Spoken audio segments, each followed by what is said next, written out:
going to This take this up. conference will now be recorded.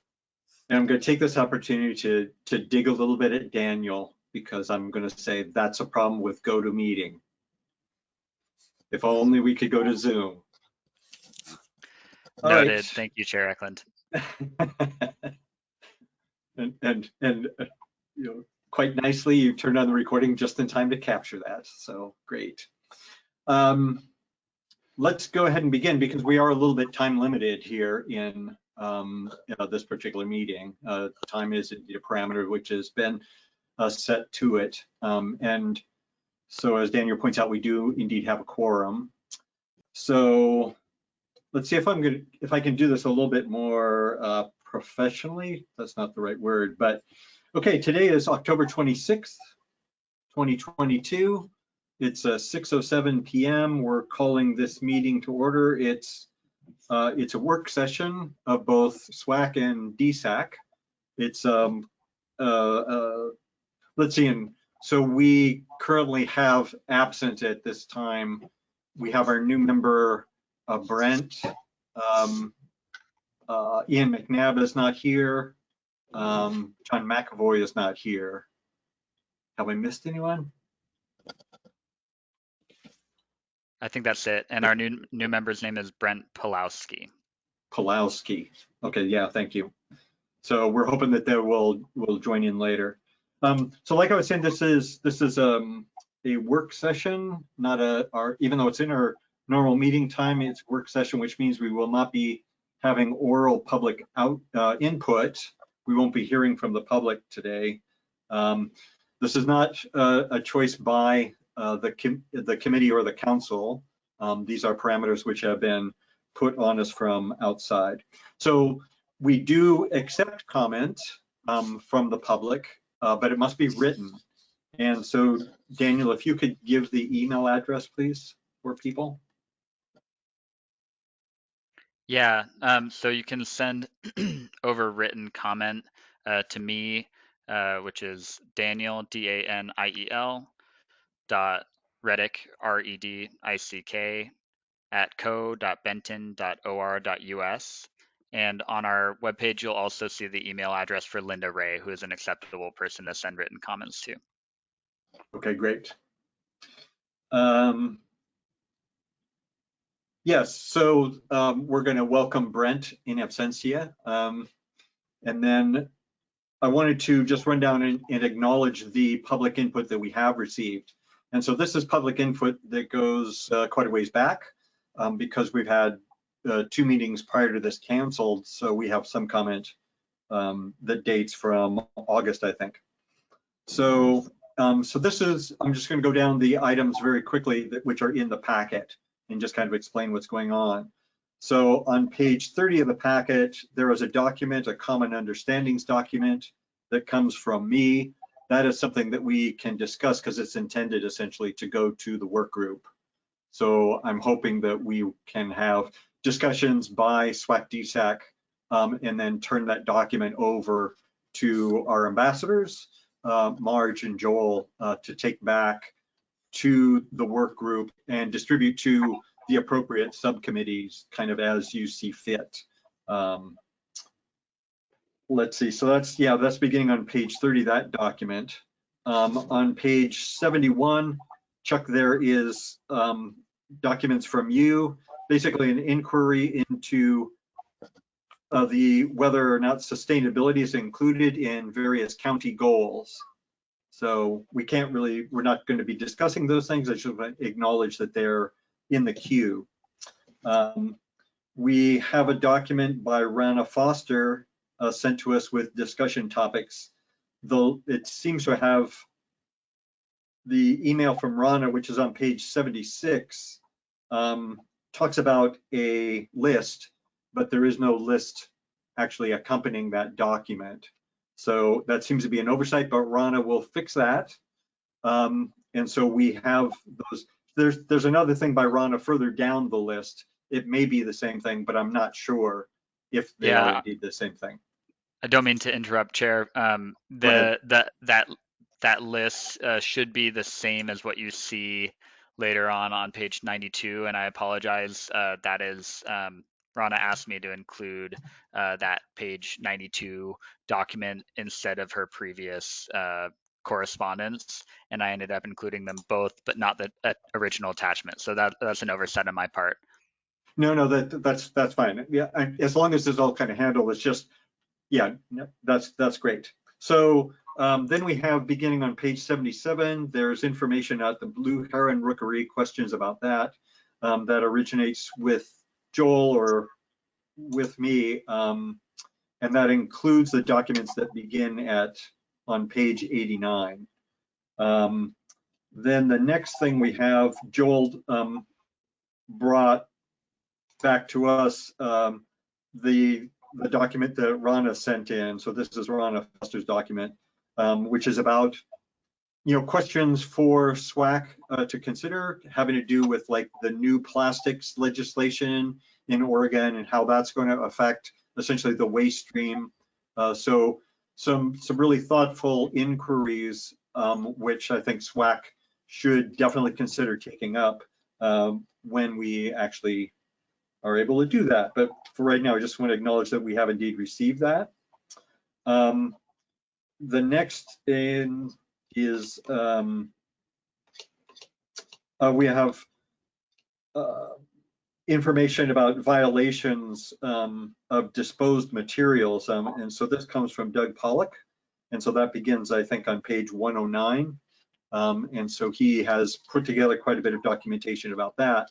And so that ties into topics that we've already been discussing in terms of doing a sort of audit of what's going into the landfill and looking at, whether or not prohibited items are indeed going into the landfill and under what quantities. So acknowledge that one. And then Nancy Whitcomb sent us information about landfill vehicles going to the landfill. So vehicle trips to the landfill. And that document is on page 112. And so acknowledging receipt of that, and the committee and the council will take that up in due time. So any questions about that? Did I leave anything out or comments did people want to make? Yeah, Joel.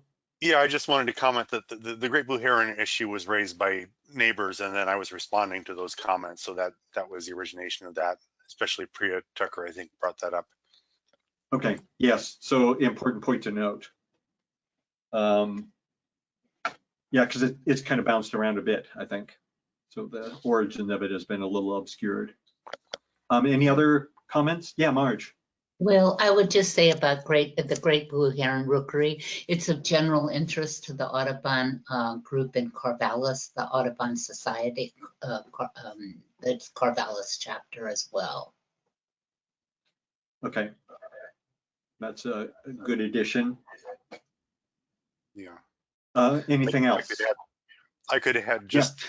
I just happen to be working on a completely different project here on a bird habitat assessment for Champoeg State Park, and I discovered that actually these Great Blue and Heron Rookeries in the Willamette Valley are listed in the Oregon Conservation Strategy as a priority. So okay, that raises it up actually the state level. Okay, good. Anything else?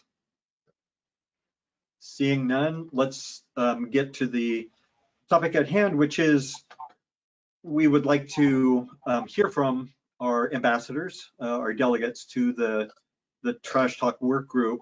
And then, of course, we would like to have time to feedback to you. I understand this is going to be quite an item. And so the actual roster of people who can talk on this subject has grown because I know that Chuck is on a subcommittee and I'm on at least one subcommittee. I'm not sure exactly how many, and I'm on 2 subcommittees. Mark, you're also, I think, present. You're on some of the subcommittees for the Trash Talk Work Group. Yes, I'm on 2 committees, 2 subcommittees. So, and the other thing I would like to say is that it would be nice if we kind of start at the beginning a little bit for people. it would be nice if this recording were useful to the public as a way for them to kind of get up to speed somewhat on what's going on with the Trash Talk work group, because otherwise there's no way that, I mean, it's very chaotic over there. At least that's the way I find it. So with that, I'm going to turn it over. Oh yeah, Debbie. I think that it's really important that the public know what's going on, but it seems to me for this work session, the emphasis should be to update the other members of SWAC. That should be the main focus today. Okay. And I really appreciate the landfill and the neighborhood tours, by the way. Yeah, Yeah, excellent. I just want to I was glad acknowledge you came that. along, Debbie.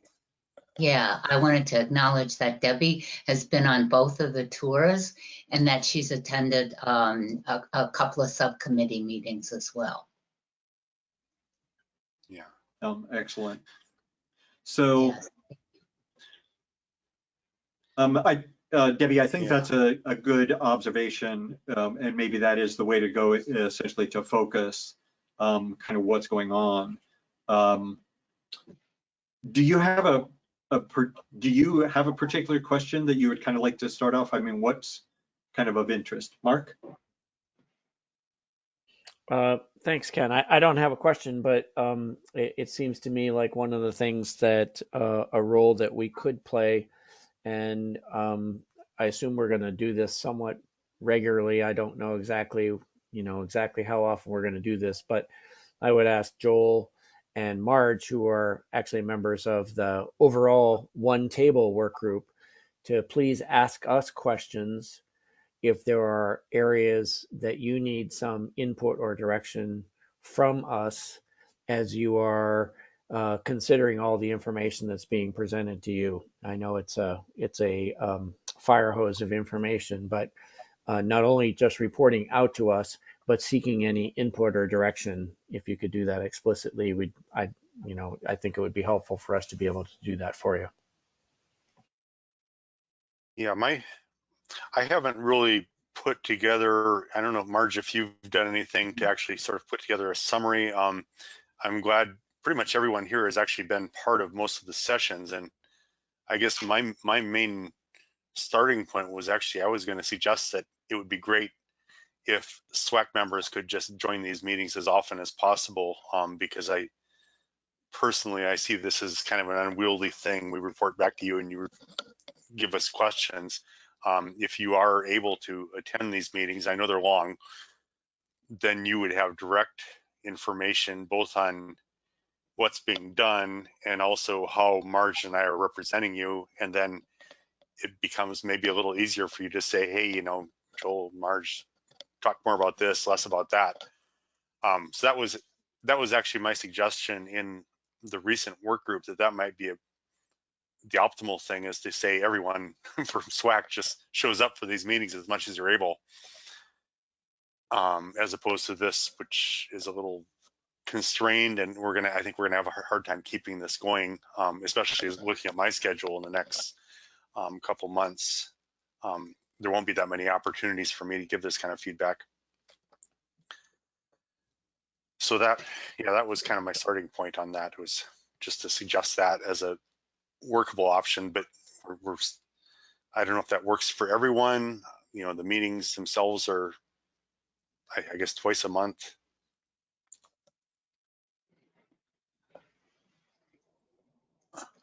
Yeah. Well, I would like to find out what people would like to know.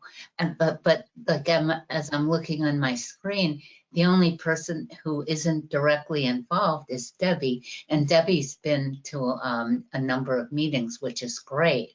So I have trouble thinking where to start, because I see everybody and I think, well, you all are as informed as about as informed as I am. But like Debbie, you don't have the opportunity that Joel and I do to interact as freely as we can. And so Mark and Chuck and Ken on the work group. So what would I would like it if you asked me or suggested to me what you would like to see, what what additional I don't know, involvement or what do you want to know? What would you like to know? Yes, Yeah, Debbie, go Deb. ahead. Well, I think looking at the agenda, I was expecting a recap from your point of view, and perhaps the what you're seeing as a point of view from the various groups, that the Planning Commission, the county commissioners, Republic, and the county government. So what I've certainly appreciated lots of the information that's been uncovered, some of the history, and I'd also like a basic sense from Marja and Joel.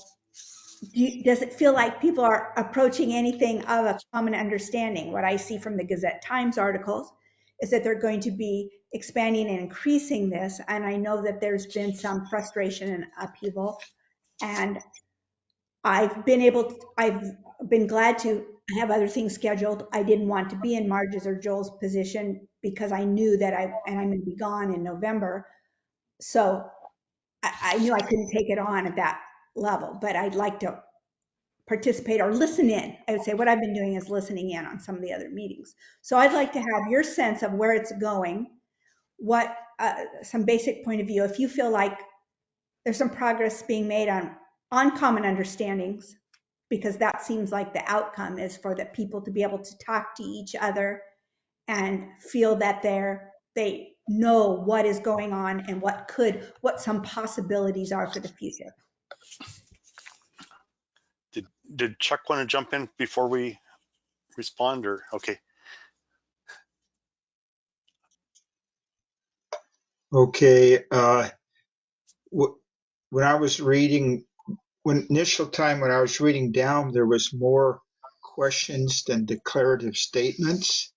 And now it looks like more declarative statements with support are coming in, so I think that's where the sea change is, first everybody has questions, and then seem to be researching them, and now we're starting to get answers to them, but I hope we can get all the answers before December, I guess is what I'm trying to say. Okay. Well, maybe to try to address what Debbie's asking for, I think kind of the main thing that we've seen is that, early on, this was discussed as sort of a really broad look at solid waste management and sustainable materials management in Benton County. And what we've really seen is that the main focus of the work group has narrowed down quite a bit to the idea of first looking at a potential CUP proposal, which SWAC had to deal with, I guess, 2 years ago, coming up, or about a year ago, but it could come up possibly in 2023, another expansion proposal, and what would be the ground rules for that kind of discussion? What are the sort of issues that are considered to be appropriate for bringing up in that discussion? What are the things that are agreed upon by all parties? And I'm not sure that's a very long list of things that are agreed on. And then there's this issue of compliance. And there's a whole committee on this, subcommittee on this now, to what degree has Republic complied with the conditions of past CUPs, conditional use permits, and that there was a really long list of things, and actually there was a lot of disagreement among the group as to whether they had complied or not, and that's being sent out to a subcommittee that I'm not involved in, and I don't know, March, are you on that committee? No, but I will say. I am.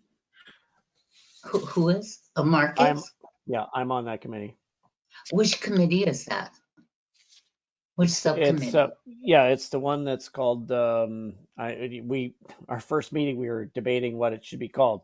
I don't know where we ended up, but it's the one that's about prior land use decisions associated with the landfill property. That's how I envision it. It's not just conditional use permits, but previous zone change actions and other things that have occurred on the property. So it's supposed to be a comprehensive list of all the land use activities that have been taken place, a review of conditions of approval that might have occurred with any of those land use actions, and whether or not because it's not always been Republic Services, but whether or not all the conditions of approval have been complied with over the years. Is it the CUP one or is it the legal? The No, CUP. it's the one they call the CUP, but one of the things that we had a discussion of in the been- subcommittee was that that's not really what we're looking at, because there are other conditions that have been associated with prior land use actions that aren't necessarily conditional use permits. So we didn't want to narrow it only to conditional use permits. Yeah. Because I listened into the legal subcommittee, and the question was asked of our county attorney regarding things that Republic Services did not, conditions that they have not met. And he said that and actually, I think this is, and he said across the county and the city, and I think that's actually true, is that things are not considered unless somebody complains. And so they kind of considered that all the past conditions that Republic Services has not, okay, and somebody could correct me who's on the committee, but nobody is on the committee. And I think I was the only person listening who was not on the committee. There are just a few people on that committee. And so I think that in that committee, they kind of decided that anything in the past that Republic Services had not, any conditions they had not complied with were of kind of no consequence, because no one had complained about them, and so nothing had been done. And so Yeah, but that was in the legal one. So there's a C, and I'm on neither of these subcommittees. So maybe I should have just kept my mouth shut, because I'm confused about those two subcommittees and how they overlap. And maybe Mark, you would know more about that. Should I list off the committees just so we have the Sure. main list of these four? Sure. So far, there's 4 committees, subcommittees. So there's one on landfill size, capacity, and longevity. And that's, I'm on that. Yeah. I'm on that as well. yeah, and that's looking at, when Republic says we've got 3 years left or whatever, and other people say maybe it's 5 years or whatever. What's meant by that? What is there a common ground, and what's actually left for space, or what are the factors that cause that to vary? Then there's this past CUP, conditional use permit conditions, and that was really the compliance committee, and that was the one that was mainly tasked with that issue of that, which Mark is on, which is looking at, have these conditions actually been met? Then there's the legal issues committee, which is supposed to be charged mainly with what are the land use review criteria, and that has all the attorneys on it, I think, or at least it has Republic's attorney on it, and Vance Kroning's on there. But Joel, can I jump in there for just a Yeah. second? Because I don't think it's just that. I think they're also supposed to be reaching agreement about rights and responsibilities between the parties. I think that was one of the other things that they were supposed to get into on the legal committee was, what obligations does Republic have to Benton County? What obligations does Benton County have to Republic? So I thought that was one of the other things that they were going to deal with, but I'm not on that subcommittee, so I don't know. Yeah, that's right. I'm just looking at the list and I've forgotten that, but that's a big part of it. And then I think the issue is also raised, what are the obligations and rights of different entities under Republic? You know, they have subsidiaries, and which one of those, I mean, I think the biggest question for neighborhood groups definitely is which entity ends up holding the bag for long-term management of the site after it's closed. Yeah, and then the last one I wanted to get to is so that's 3 committees there, and then there's the Sustainable Materials Management Plan, and this is, you know, we had a little crack at that. Daniel put together a draft, and we all kicked it around for a couple weeks, I think, and then that wound up being pushed into this group. But then what's happened is that rather than the work group actually dealing with this directly, it's just scoping this and really working towards putting together a request for proposal for a consultant. And rumor is that the county has about a $500,000 budget now that could be used for a consultant to work on developing a fully professional sustainable materials management plan for Benton County. And what the work group is really doing, and the subcommittee on this is doing, is really just looking at what have other counties done, what should be the elements of that, and hopefully, you know, what are some of the big questions that should be addressed in that, and what would be a reasonable timetable for it. But we won't actually, sorry. I just want to say it's not a rumor. I mean, in 2 Board of Commissioners meetings, it's been verified that $500,000 has been set aside for this project. Okay, yeah.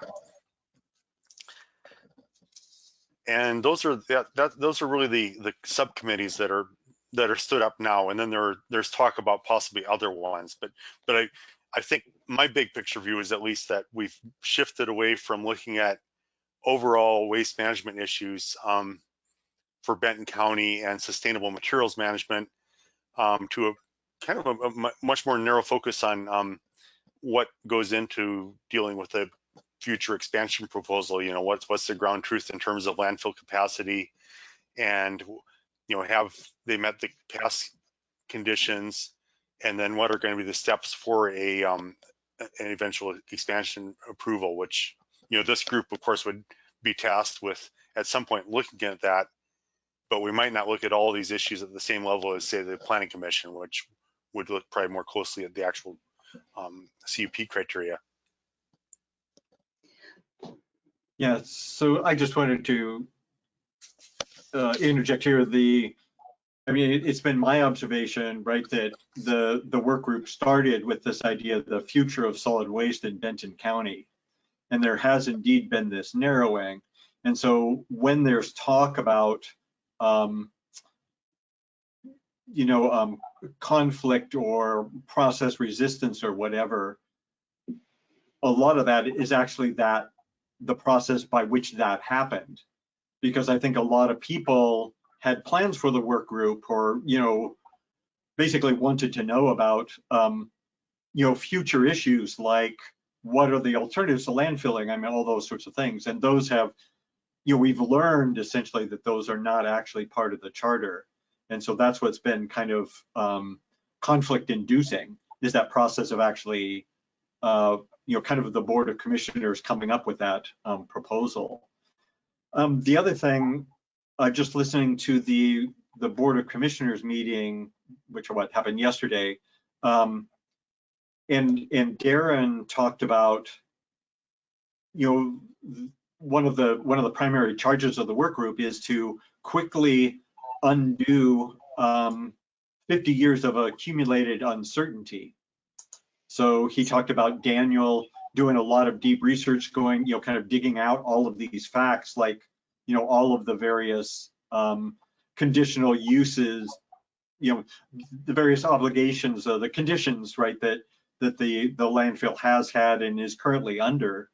And so that's really, I think, a lot of it is the county is playing catch up, essentially, with having let things really have the county, I mean, to use Darren's word, I mean, they've let this uncertainty, exist and grow essentially. And now they're wishing to bring much more certainty to the process and in a big hurry, and spending quite a bit of money and involving quite a bit of volunteer labor to do that. And so I think that is, and like Joel said, with a focus right now on the first thing that they need to have certainty around, which is a lot of the things that have to do with the conditional use permit, which presumably is going to happen, sometime soon. So I'm sorry, kind of to go on and on, but I just want to kind of give that strategic overview of what I see as kind of been going on with the process of the work group. From my point of view, it seemed like the work group process started off kind of slow to me. But now I realize, having been involved in 2 subcommittee meetings now that I'm a part of, that I think we were unprepared for the amount of data that hit us, and it wasn't kind of pre-digested at all. It wasn't summarized and it wasn't prioritized. But now that I have been in a couple of subcommittee meetings, I can see where where a lot of work went into preparing those documents. It would have just been so helpful if somebody had summarized and kind of prioritized is the wrong word, but put some kind of emphasis on important subjects and what contextualized. If somebody had contextualized these big documents, but for example, in the SMMP subcommittee, I can really see that the document that Daniel put together with which kind of compiled headings from like 4 different SMMPs from adjoining counties. What a valuable resource that is for us now. I think we kind of came in the subcommittee to saying, yeah, but we need a skeleton. We need a higher level structure upon which we can then flesh out. And the document that Daniel prepared is a valuable resource for some of that fleshing out. And I think in the capacity subcommittee also, we've some of the data that Paul Neufeld put together.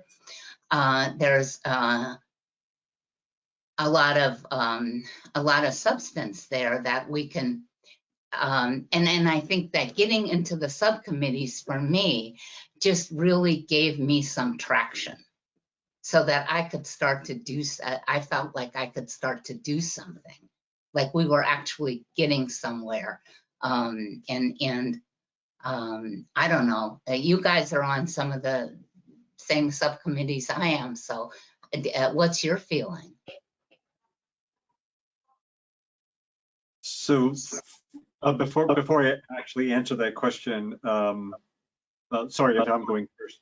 I just want to mention to Debbie, and also assuming that the people who are not on, the members of SWAC who are not on this call might listen to the tape later, that the public, as I did, the public can join these committees, these subcommittees. And so that's a good way, to participate more, in this process. It can be very hard to follow otherwise. So yeah, Daniel, you've got something.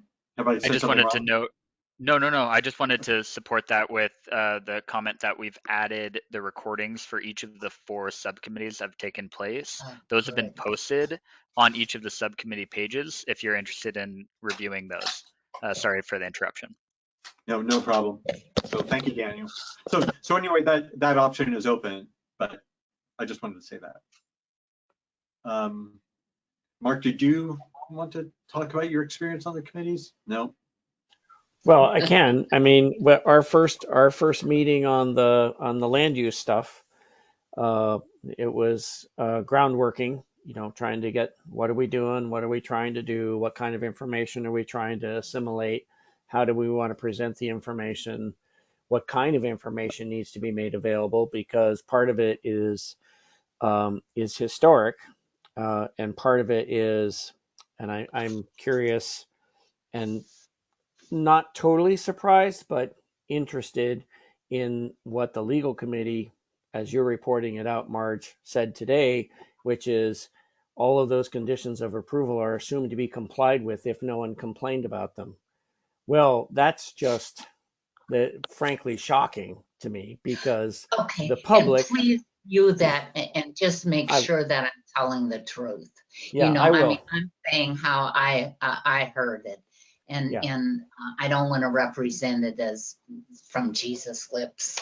Well, I will follow up on it, because if that's really the county's perspective, that once the conditions of approval have been issued, that in fact it's up to the public to complain in order to have something enforced, that's stunning to me if that's their position. So I will take a look at it.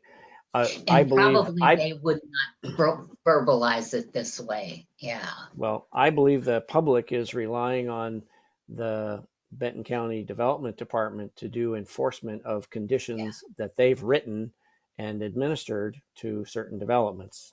I'm not speaking of the landfill in particular, but talking about other developments as well. Anyhow, so for the land use group, it was groundworking and talking about basically, what do we want to include here? How do we want to curate the information and ground truth it? So it was more mechanical than it was. We're just sort of getting onto the treadmill. We're just sort of stepping on, and obviously a lot of work to be done there, because there's 60 pages of documents already related to that. So Joel, did you have something about that? Yeah, sorry I had to duck off for a second, but I first I wanted to agree with what Marge said about the Daniel's work on the draft document. I think that is actually a really helpful resource, and we're getting into it.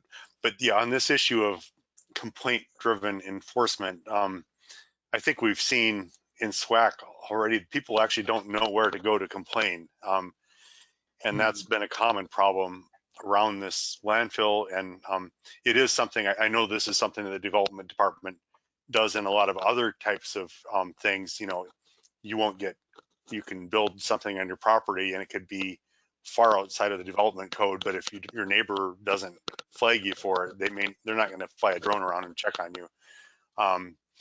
But I think with the landfill, at least my expectation is this is such a big thing, and the county, it's very different from sort of like if my neighbor wants to build a giant shed, which actually did happen.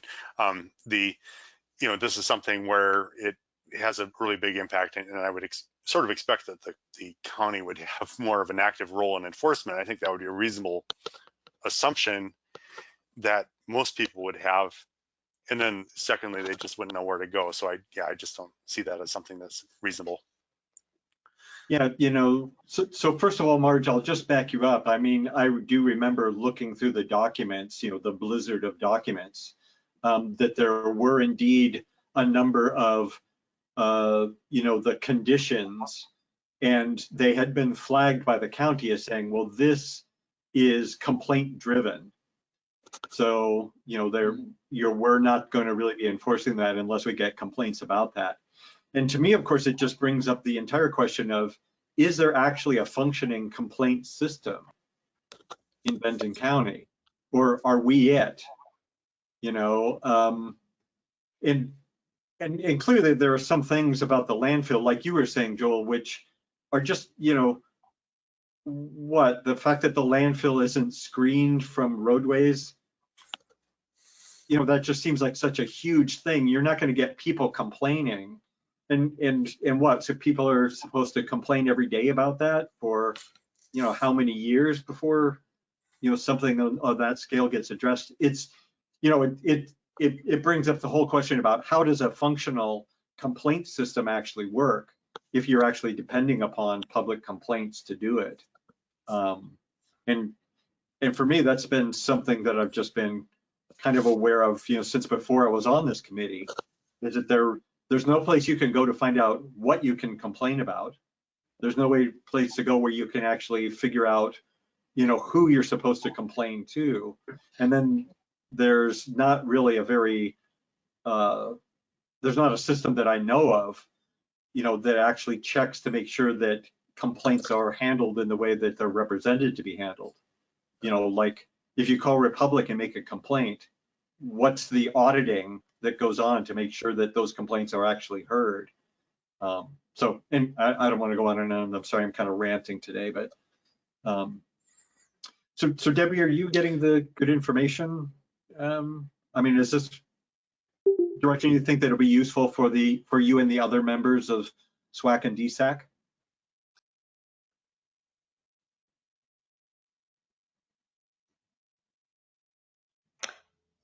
I think so. I think I'm getting the idea that as you learn stuff, you realize everything's going deeper. It's taking longer, and there are more questions. Yeah, Joel, please. So this does feed into sort of the main question I wanted to toss out to the group here. And it's really, my question is, are we really doing our jobs? You know, we're being put on the sidelines. And, you know, especially when we get things like community member questions and complaints. We have this thing from Doug Pollock saying, you know, people are putting fluorescent light tubes into the school dumpsters, and he's tried to go to the school board and on and on and on, and gotten no response. So he comes to us, but then we say, sorry, we can't deal with this now, so take it to the work group. And I think he might do that, but he gets 3 minutes to comment at the start of the work group, and it's not really something in their agenda. So what is your feeling, each of you? You know, this is what we volunteered to do. Are we actually doing our jobs here, and what should we say about where we're at? That's my question.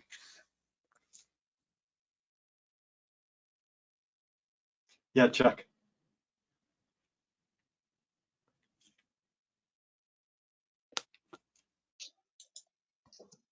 See if I can answer that. Somewhat in limbo, in the sense that we want to, as the commissioner stated, focus everything to the work group, which is the good and the bad, I guess, in the sense that if there is a complaint or something on recyclability, that it really needs to stay at the one table, which puts us in a little bit of abeyance, but we still have the information. So when we can get back to 100%, then we can see if it's been addressed or not addressed. I guess that's probably the safest way to kind of handle stuff right now. Yeah, Debbie? My thought is, I was initially in agreement that maybe SWAC shouldn't take on some of the, it's just SWAC itself and DSAC take on some of the extent of information that you had, Ken, as our own set of recommendations for the working group. I think it's wonderful information and the working group should have it. But it seems to me there are other things that SWAC does that we could continue to do and maybe not have the common understandings, trash talk, specific things we might not deal with. But it seems like SWAC could still take public comment. SWAC could still deal with garbage dump stoppers and some of the other issues around the county. I understand why the working group has narrowed down, because I see some of the intense reaction that happened was the landfill issue. So the landfill issue needs lots of attention. And I think that's why we needed a mediator type situation and the common understandings and the trash talks working group. But there seems to me we could still be filling some of our the other parts of those roles and set some of that aside while the working group works on it. But we should still be able to have regular SWAC meetings and DSAC meetings. Yes. So, I mean, I'll just say, I mean that has been the needle that I've tried to thread, ever since the assessment began and everything. I've been trying to not bring us, kind of into direct conflict with the charter. I've been trying to kind of get us to, deal with complaints and everything else, but we are now in the situation. So, I was not successful at doing that, or however that washed out. I mean, we do not have the option right now, Debbie, to have meetings. So this is all we have, and I'm not sure exactly for how long the duration is. I don't know if that's going to be extending through, now they're talking about having the trash talk work group, through March, typically possibly so through March 31st. So that's something that we could certainly, yeah, please, Debbie, or I guess Marge first, and then Debbie. Well, I just wanted to say that I wonder if that was the Board of Commissioners' intent, to shut down public comment. I think maybe their intent was that we did not discuss as a group the same sorts of issues about the landfill that the work group was addressing. Maybe Daniel, could you maybe appeal to the Board of Commissioners and say, like we have this, they've given us the opportunity to brief the SWAC and DSAC about work group activities. I mean, could they also maybe okay the filtering through of public comment? And then maybe the way that might be handled is that SWAC would decide if this were an item. See, I'm not even sure, what does SWAC do with public comment in general? I mean, does SWAC then make a statement to the Board of Commissioners saying that people are concerned about this and this? What is that process normally?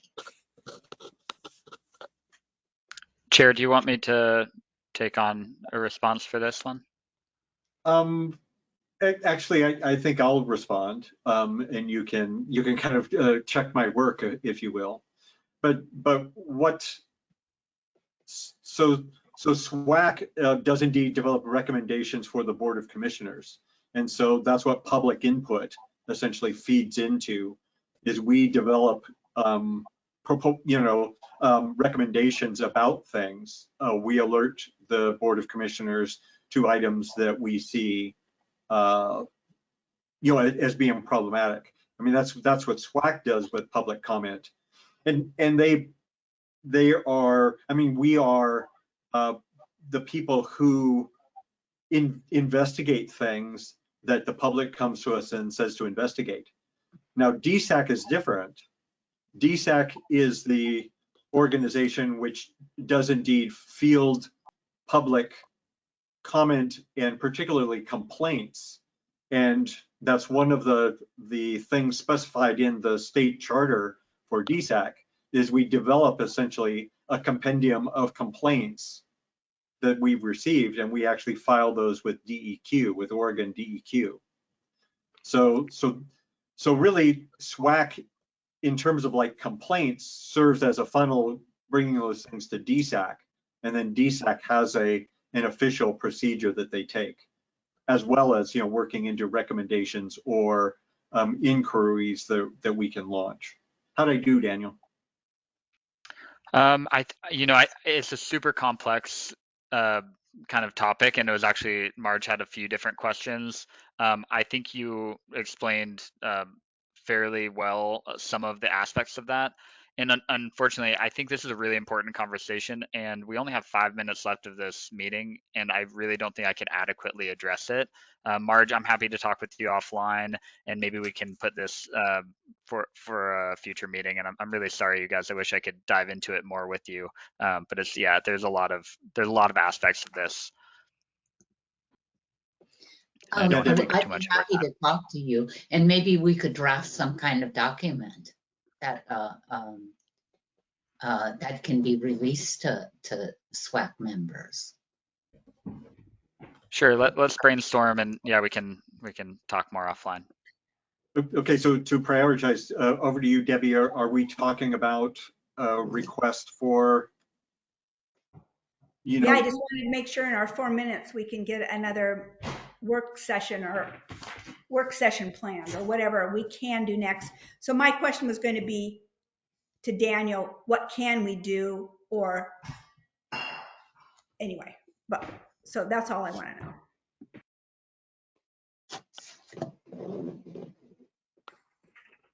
Yeah, go ahead, Daniel. I was going to ask if you wanted me to respond, Chair, and also just kind of what are you hoping to receive from me? What would be most helpful moving forward and getting these meetings scheduled? So if I can step in, in the time we have left. So one of the things that was just talked about is, do we want to essentially request for the Board of Commissioners some clarity on, are there things that we can be doing? I mean, we already have some clarity. I mean, this meeting that we're having right now, I mean, it was specified as having no public input.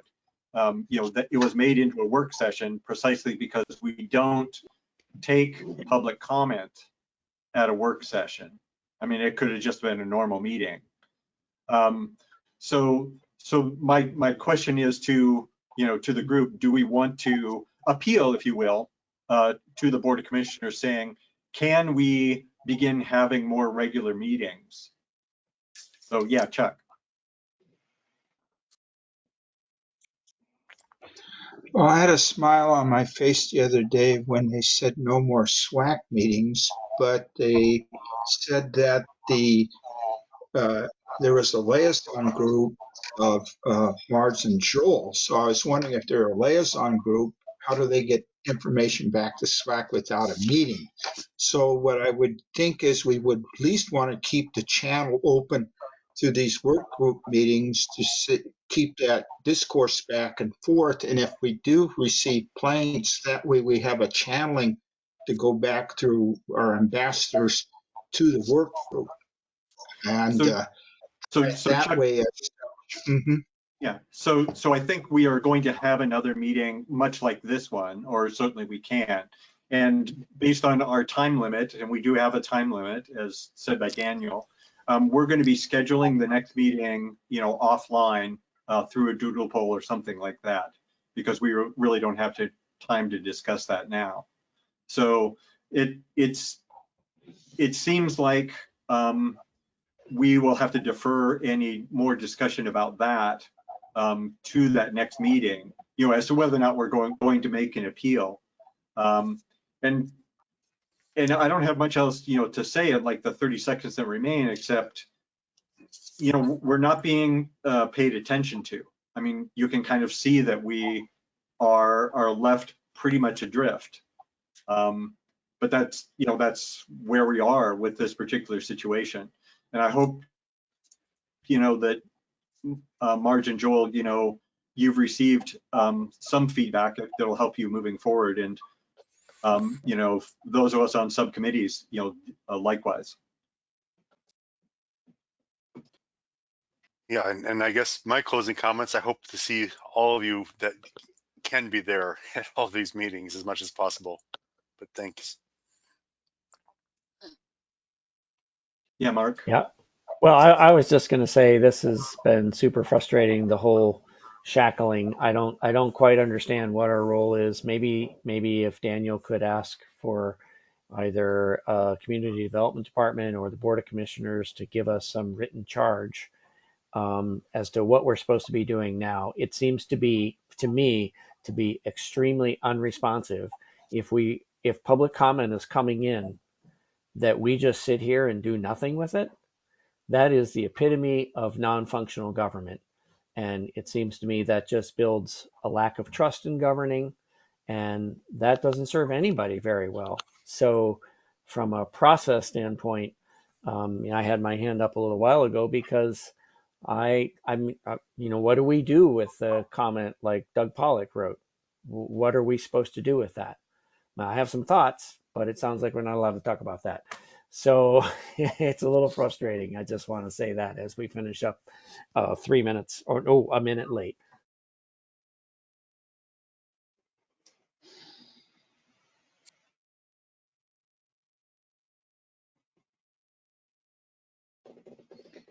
Yeah. So Daniel, I think it's over to you. Are we adjourning this meeting? Yeah, so let's move forward with closing out the meeting. And I just wanted to also note that, I hear everyone's concerns and I hear everyone's comments.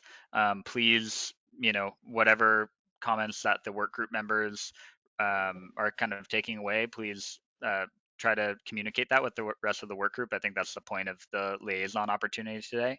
But also, we're hearing and noting your concerns from a staff perspective. So I just wanted to let you know.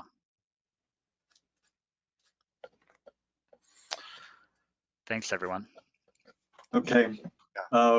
Adjourning this meeting. It's 7:02. That's the one thing I like about this. Yeah. Good to see everyone. Yeah, Talk good to you see soon. you all. Yeah. Good to Bye. see you all. Thanks for Yeah. the conversation. Yep. Yeah. Bye. Thank you, everyone. Thanks.